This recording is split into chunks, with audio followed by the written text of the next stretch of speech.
오늘 함께 은혜 나누실 말씀은 요한 1서 4장 1절부터 4절 말씀입니다. 요한 1서 4장 1절부터 4절 말씀 함께 읽도록 하겠습니다. 시작. 사랑하는 자들아, 영을 다 믿지 말고 오직 영들이 하나님께 속하였나 시험하라. 많은 거짓 선지자가 세상에 나왔음이니라.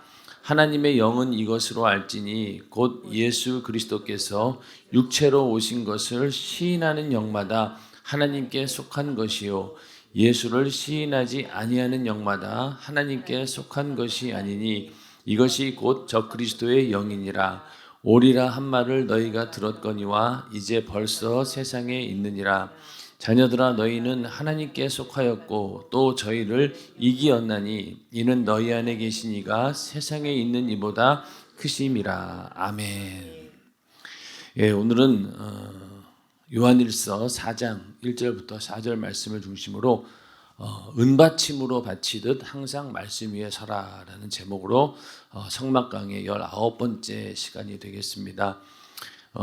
성막의 재료들 가운데 이제 조각목을 마치고 이제 은받침을 이제 함께 공부하게 되겠는데, 이 은받침은 이제 성전에 있는 이 널판들을 이렇게 밑으로 지지하고 있는 그런 받침대를 말합니다. 그래서 은받침으로 바치듯이 항상 말씀 위에 서라라는 그런 제목으로 오늘 은혜 나눌 텐데, 이 성막을 세우는 곳이 어떤 곳입니까? 광야는 대부분 이 모래밭 땅이 많고 집을 세우기에는 적당하지 않습니다. 그리고 이 성막이 이동식 텐트이기 때문에 항상 접었다 폈다 이렇게 이동할 수 있도록 해야 되는데, 그러기 위해서는 그 모래밭 같은 땅에다가 기초를 이렇게 잘 세워야지만 이 성막을 세울 수 있기 때문에 항상 이 밑에 은받침이 굉장히 중요한 역할을 하게 됩니다. 왜냐하면은 이 조각목으로 이제 만든 이 널판이 총 몇 개냐면은 48개입니다. 그런데 그 높이가 한 4.5m 정도 돼요. 그러니까 굉장히 높은 널판이 그것도 양쪽으로 20개씩 이렇게 있다 보니까 그걸 이렇게 세운다라고는 생각해 보세요. 결코 쉬운 일은 아닙니다. 그것도 땅이 아주 견고한 땅이 아니기 때문에 거기다가 이 널판을 이렇게 많이 세운다라고 하는 거 쉽지 않기 때문에 이 은받침을 잘 만들어야 됩니다. 그래서 그 널판이 48개고 그 널판을 지탱하기 위한 은받침이 몇 개냐면은 널판 하나에다가 은받침이 2개씩 들어가죠. 그래서 총 96개가 들어갑니다. 그래서 널판끼리 서로 연결하여서 성막 전체를 아주 견고하게 떠받들 수 있도록 그렇게 은받침을 다 받치게 되어 있습니다. 그래서 이렇게 은받침을 잘 이렇게 받쳐놔야지만이 모래 속으로 빠져들어가지 않고 또 단단하게 성막을 받쳐주는 역할을 합니다. 우리가 성경 말씀을 한번 보겠습니다. 출애굽기 26장 15절부터 25절 말씀인데, 너는 조각목으로 성막을 위하여 널판을 만들어 세우되 각 판의 장은 10규빗, 광은 1규빗 반으로 하고, 그러니까 높이가 10규빗이면은 1규빗이 한 45cm 된다고 했죠. 10규빗이면은 한 4.5m가 된다는 거예요. 여러분들 그 성막 실제 사이즈로 된 데를 가보신 분들은 알겠지만은 우리가 처음에 성막을 공부할 때는 성막 사이즈가 가늠이 안 됐어요. 그러다가 그 실제 사이즈로 해놓은 데를 가보니까 이게 그렇게 작은 것만은 아니구나. 왜 높이가 이 4.5m면은 결코 작은 게 아닙니다. 그런 이제 높이의 널판들을 이제 세우되 각 판에다가 2촉씩 내어 서로 연하게 하되, 여기 보면은 이제 2개의 촉이 있는 거예요. 그리고 여기 밑에다 이제 은받침을 끼울 수 있도록 촉을 만든 겁니다. 너는 성막 널판을 다 그와 같이 하라. 너는 성막을 위하여 널판을 만들되 남편을 위하여 널판 20을 만들고, 이건 남쪽에 20개 그리고 20 널판 아래 은받침 40을 만들지니, 그러니까 20개면은 2개씩 넣으니까 40개가 되겠죠.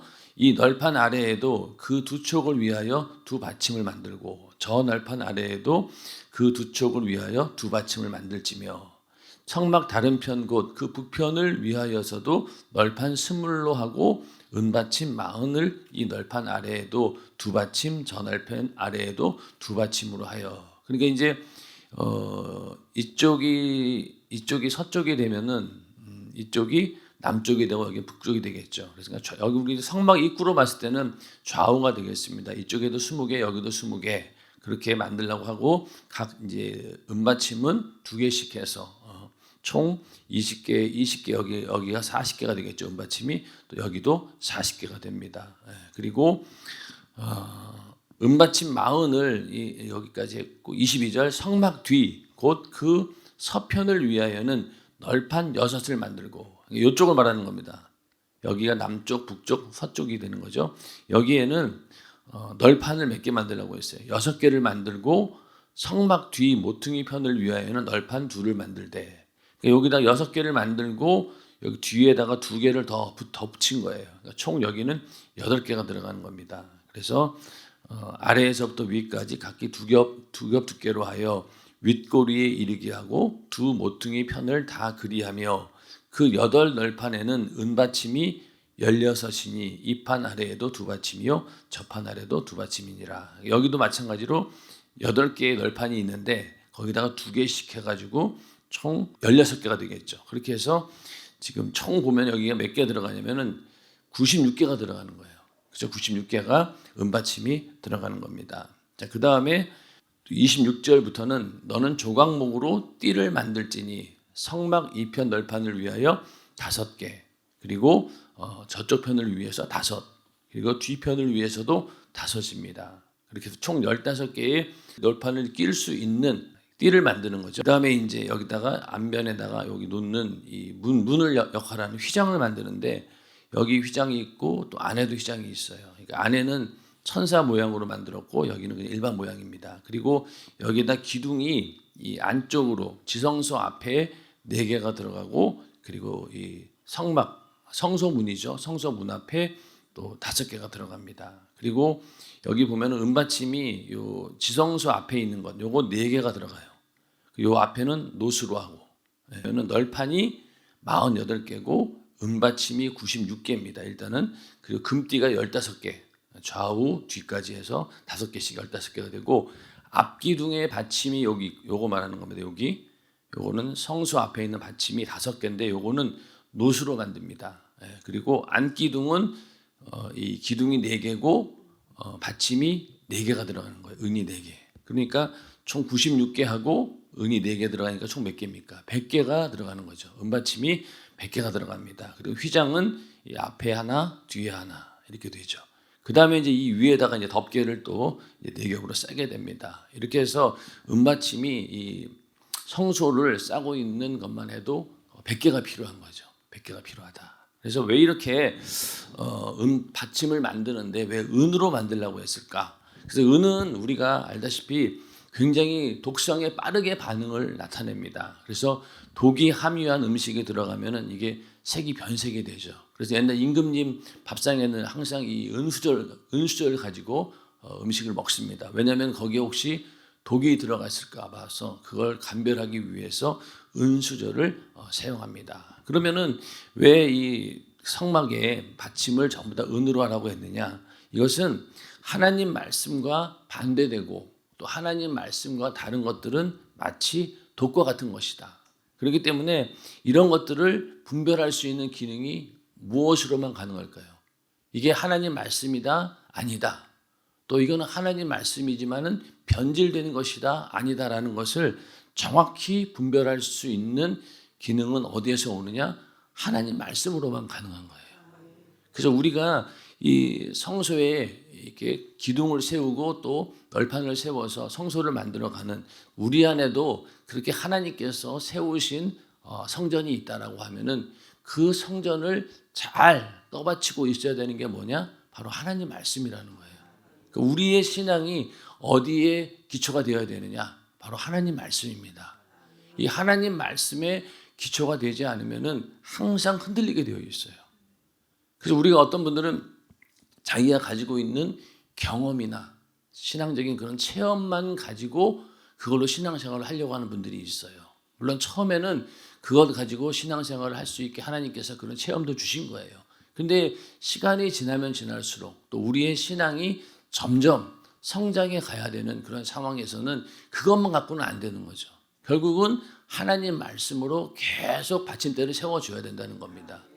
그렇지 않고는 버틸 수가 없는 거예요. 광야 같은 이 세상에서 또 마귀 역사가 끊임없이 우리를 흔들어대는 그런 상황 가운데서 내가 견고하게 버텨낼 수 있는 유일한 방법은 바로 하나님 말씀을 가지고 버텨내야 되는 겁니다.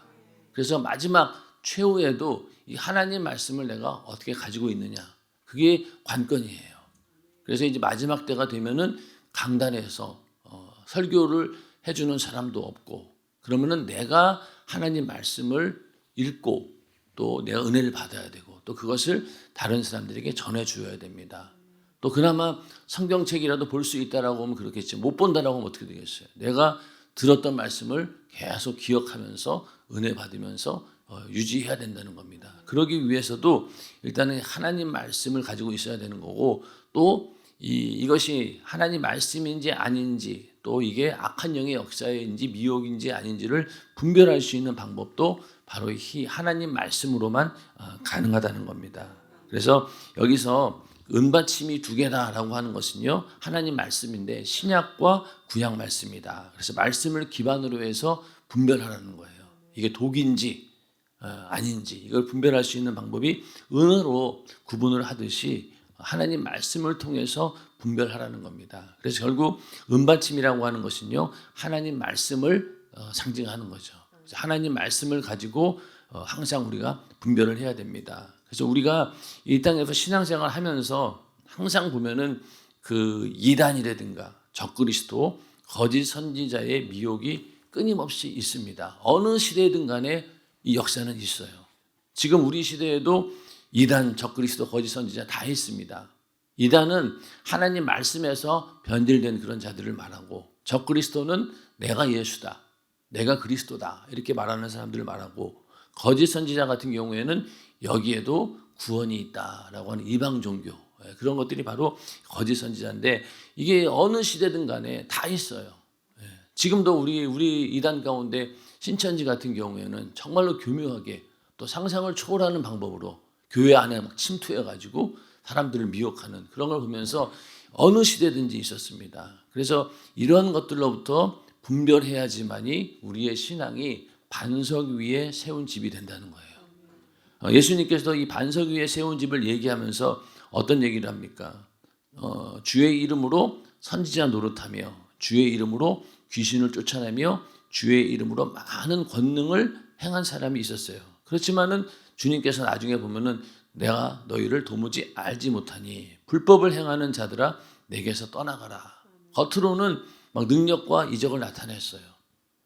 그러다 보니 이단들 가운데서도 능력과 이적을 나타내서 처음에는 그걸로 사람들 미혹을 합니다. 야, 저기 정말로 하나님의 능력이 있다. 그래서 처음에는 그렇게 보였는데 순간 자꾸 시간이 지나다 보니까 어느 순간부터 내가 바로 하나님이다, 이렇게 얘기하는 그런 이단들이나 적그리스도 거짓 선지자들이 많다는 겁니다. 그리고 그러나 누구든지 나의 이 말을 듣고 행하는 자는 그 집을 반석 위에 지은 지혜로운 사람 같으니. 그러니까 항상 하나님 말씀을 듣고 또 그 말씀대로 행하는 자들, 이걸 보고 그 열매를 안다는 거예요. 그래서 그 집을 반석 위에 지은 지혜로운 사람 같으니 비가 내리고 창수가 나고 바람이 불어 그 집에 부딪히되 무너지지 아니하나니 이는 주처를 반석 위에 놓은 연고요. 나의 이 말을 듣고 행치 아니하는 자는 그 집을 모래 위에 지은 어리석은 사람 같으리니 비가 내리고 창수가 나고 바람이 불어 그 집에 부딪힘에 무너져 그 무너짐이 심하니라. 그러니까 우리는 반석 위에다가 집을 지어야 된다는 겁니다. 그러니까 이거 성막의 옆에 있는 벽면들을 세우기 위해서 은받침이 필요했던 것처럼 우리도 반석 위에다가 내 신앙을 이렇게 세워야 된다는 겁니다. 그래야지만이 흔들리지 않는다는 거죠. 그래서 우리가 항상 하나님 말씀을 가지고 분별을 해야 되는데, 이 이단들도 보면은 항상 성경을 이용합니다. 성경을 이용합니다. 여기 이제 이 사진이 이 박태선입니다. 박태선. 저도 이 사진은 이 자료 준비할 때 처음 봤어요. 얘기는 많이 들었는데 우리 시대 사람이 아니라서 여기 보면 뭐라고 써 있어요? 박태선 창조주 하나님 존영 이렇게 돼 있어요. 이게 참 웃기죠. 이게 자기가 하나님인데 하나님 창조주 하나님이라고 하니까 참 말도 안 되는 이야기인데 이걸 또 믿은 사람들이 많았다는 거죠. 그래서 이 박태선 씨가 1957년도에 소사에서, 소사면은 저기 지금은 부천에 있는 범박동을 말하더라고요. 거기서 이제 시작을 했습니다. 그래가지고 덕소, 부산에까지 가면서 이 천년왕국을 만들어 놓고 거기다가 이제 천년왕국이라고 해놓고 신앙촌을 만드는 거죠. 그리고 거기에 들어가면은 천년 동안 산다라고 하는 이 말도 안 되는 이야기를 뭘로 미혹했겠어요? 성경을 가지고 천년왕국의 성경이 있으니까 그걸 가지고 이렇게 다 끼워 맞춥니다. 모든 이단들이 보면은 그 이단의 교주가 태어난 곳이 어딘지 성경으로 다 끼워 맞춰요. 근데 그거는 누구나 할 수 있습니다. 저도 할 수 있어요. 저도 성경을 조금만 연구하면은 제가 태어난 곳하고 이런 거 다 끼워 맞출 수 있어요. 그러면은 다 맞아요, 또. 그런 것처럼 이 박태선 씨도 그렇게 해가지고 성경을 통해서 미혹을 한 거예요. 그런데 정말로 이 천년왕국이라고 하는 것이 성경에도 있는 이야기지만은 우리의 연수가 70이요 강건하면 80이다라고 하는 이 말씀에 위배되잖아요. 그리고 너는 흑인이 흑으로 돌아가라. 이 말씀만 봐도 이게 아니라는 게 분명히 드러났는데 이 말씀은 무시해버리고 그냥 천년왕국이라고 하는 그런 거에 혹 해가지고 야 정말로 저기 들어가면은 천년 동안 살겠구나. 그런데 막상 거기 들어가니까 점점 죽어가는 사람들이 생기는 거예요. 이게 뭐지? 그러다 보니까 그런 것들을 막 입막음하려고 막 강제적으로 폭력을 동원하기도 하고 막 그러지 않습니까? 그러다가 나중에는 이제는 교주까지도 죽게 됩니다. 그러니까 더 이상 할 말이 없는 거예요. 그렇게 해서 거짓임이 분명히 드러났는데도 불구하고 지금도 이 박태선 교주를 믿고 신봉하는 그런 사람들이 아직도 있다는 거예요. 이만큼 미혹한다는 것이 얼마나 무섭습니까? 그래서 이 하나님 말씀이라는 은받침 위에 견고히 서 있지 않았기 때문에 이 미혹의 독소를 가려내지 못한 거예요. 그리고 자기 영혼을 영원한 멸망에 내어주고 만 거죠. 한마디로 영혼이 사냥당한다고 하죠. 약한 영에 의해서. 그래서 이렇게 말도 안 되는 사람이 창조주 하나님이다라는 말을 믿게 되고 또 그 사람 말에 따라가지고 신앙촌에 들어가면은 천년 동안 산다라고 하니 그걸 믿고 전 재산 다 바쳐가지고 그 안에 들어갔던 거예요.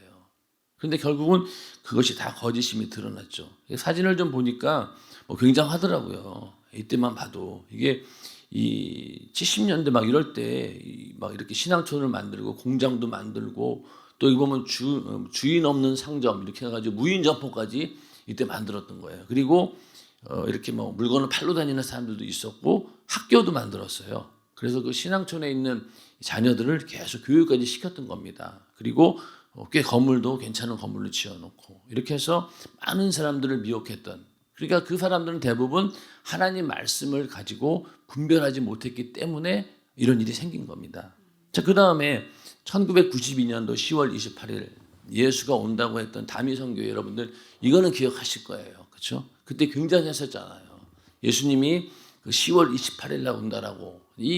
그 예언의 근거도 그 어느 이 다미성교회에 있던 어떤 어린 아이가 계시를 받았다. 그래가지고 10월 28일 날 예수님 온다고 난리가 났었어요.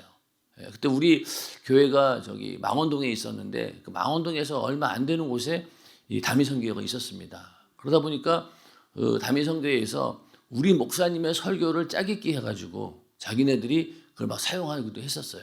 그 정도로 이때 굉장했습니다. 그리고 정말로 막 예수님 올 것처럼 여기 보면 이게 그때 그 뉴스에 나왔잖아요. 그 10월 28일 날 12시에 예수님께서 온다라고 하니까 이게 전부 다 이제 그 휴거 들림 받을 준비하고 있었던 거예요. 하얀 옷 입고. 그런데 시간이 지나도 예수님이 안 오신 거예요. 결국은 해프닝으로 끝나고 사회적인 큰 무리를 일으켰습니다. 그러고 나서 이때부터 한국 교회에 종말론이 사라져버리는 계기가 되어버렸어요. 그래서 예단들이 항상 보면 영생교가 나타나면은 교회에서 영생이라는 말을 쓰기가 거북해지고 또 이렇게 시한부 종말론자들로 인해 가지고 교회에서 정말 교회는 사실은 종말론이 있잖아요. 우리는 그걸 믿고 사는 사람들인데 이런 얘기를 할 수 없도록 이 마귀 역사가 이렇게 만들어 버립니다. 그래서 이 92년도 이후부터는 종말론에 대해서 얘기하는 교회가 많이 사라져 버렸어요. 그러나 이 92년도 이때까지만 해도요, 기독교 교계 내에서 이 종말론에 대한 얘기가 정말로 많았어요. 그래서 예수님이 곧 오신다, 신부의 믿음으로 준비해야 된다라고 엄청나게 교회에서 한 목소리를 냈었는데, 이 사건으로 인해 가지고 이제는 더 이상 얘기를 하지 않게 돼 버리는 거예요. 괜히 오해받으니까. 그래서 이때 이렇게 미혹당한 사람들도 결국은 성경에서 분명히 말세의 징조에 대해서 언급한 건 사실이에요. 그러나 마태복음 24장 35절 36절 한번 읽어보겠습니다. 시작. 천지는 없어지겠으나 내 말은 없어지지 아니하리라. 그러나 그날과 그때는 아무도 모르나니 하늘의 천사들도 아들도 모르고 오직 아버지만 아시느니라. 이렇게 분명히 얘기하고 있잖아요. 징조는 알 수 있어요. 그러나 언제, 어느 시, 몇 월 며칠, 몇 시에 온다는 것은 누가만 안다는 거예요. 하나님 아버지만 안다라고 했어요. 아버지만. 그런데 이거를 나도 안다라고 하면 뭐예요? 내가 바로 하나님이라는 얘기잖아요. 이렇게 간단하게 하나님 말씀으로 충분히 분별할 수 있음에도 불구하고 이걸 못 보고 이 말세의 징조에만 막 포커스를 맞추다 보니까 그것만 믿고 이 말씀을 놓쳐버린 거죠. 그래서 우리가 은받침처럼 이렇게 분별력이 필요한데 그 분별력은 어디에서 나오냐? 하나님 말씀에서 나온다는 겁니다. 그렇기 때문에 말씀을 우리가 안다라고 하는 것도 이 이단들처럼 막 부분적으로, 그렇죠? 요 한 구절만 가지고 모든 걸 다 끼워 맞춥니다.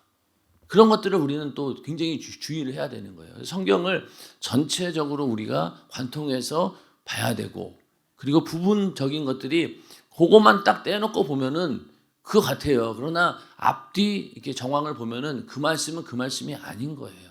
그럼에도 불구하고 이단들은 다 끼워 맞춥니다. 신천지의 핵심 교리가 뭡니까? 이 땅에 살고 있는 14만 4천하고 순교한 영혼들하고 만나가지고 이게 하나가 된다는 거예요. 그것도 성경 구절이 있어요. 그런데 그 성경을 영어 성경만 봐도 잘못된 걸 아는 거예요. 그래서 그때 그 신천지에서 나온 그분 강의할 때 보니까 자기는 그걸 철떡같이 믿은 거예요. 요한계시록에 나오는 이제 이 땅에 우상 숭배하지도 않고 그런 사람들하고 14만 4천하고 하늘에 있는 영하고 같이 합일이 된다. 이게 그 핵심 교리였는데 영어 성경을 읽어보니까 그게 두 개가 다른 게 아니라 같은 이야기인 거예요. 그러니까 그거를 딱 깨닫고 나서 이제 의문이 시작된 거죠. 그리고 또 원어를 보니까 또 그렇고. 그러니까 자기네들이 교리가 얼마나 허구였는 거는 이제 나중에 알게 된 거예요. 그런 것처럼 그 신천지도 성경을 가지고 미혹합니다. 그런데 성경 가운데도 개역 한글만 봐요. 왜 그럴까요? 개역 한글만 그게 나눠져 있거든요. 그러니까 나눠져 있으니까. 그러다 보니까 그것만 믿고 그 사람들은 그게 교리였던 거예요. 그러나 그게 잘못된 거예요. 그런 것처럼 우리가 하나님 말씀을 제대로 알지 못하면 이렇게 미혹당하는 겁니다. 그래서 하나님 말씀은 가감할 수도 없고 또 수정할 수도 없고 변하지도 않습니다. 그렇기 때문에 우리의 믿음이 대상이 되는 거죠. 그래서 우리가 성경을 볼 때 이렇게 이단들은 항상 조그만 것들을 가지고 그걸 다 껴 맞춥니다. 그래서 우리가 왜 이런 거 있잖아요. 뭐 원숭이, 뭐 궁뎅이는 빨개. 빨가면 사과.